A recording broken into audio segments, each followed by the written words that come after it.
Assalamualaikum warahmatullahi wabarakatuh. Hari ni saya nak buat lain sikit review dan saya akan unboxing satu benda yang telah saya order. Ini dia. Okey, kita tengok apa yang ada dalam dia.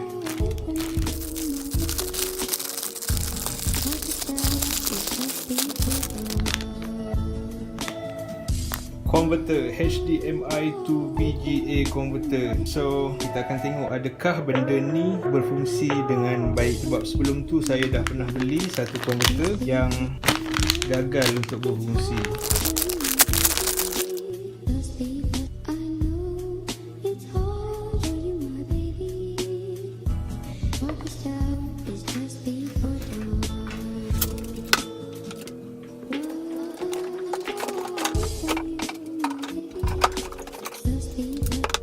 Okey, kita ada Android box, kita ada monitor dan extension.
Okey, saya dah tukar setting dia kepada 480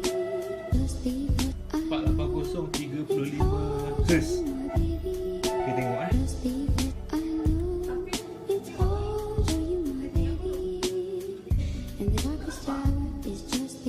tengok adakah motor itu akan menyala.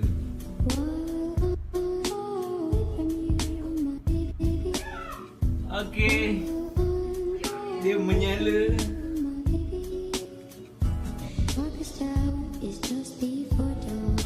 Adakah dia masih berfungsi?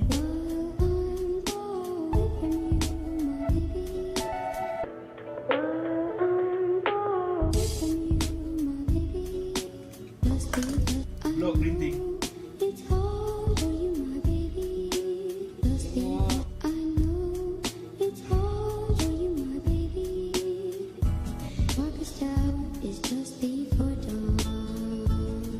Okey, menyala juga. Untuk suara kita akan sambungkan dia kepada speaker Bluetooth ni.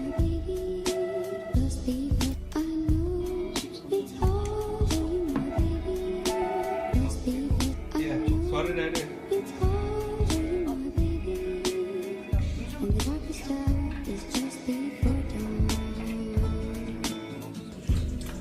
This is 35.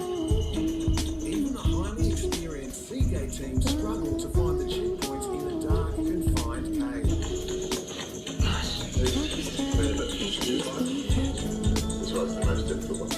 and their whereabouts is a real mystery. Got to the caves and we were really surprised sleeping for a couple hours at the cave-in. So this plan worked out really well. Colombia finally arrived. But in 2 hours, we had done just one cave. So I said, oh, we're losing the race here completely. And then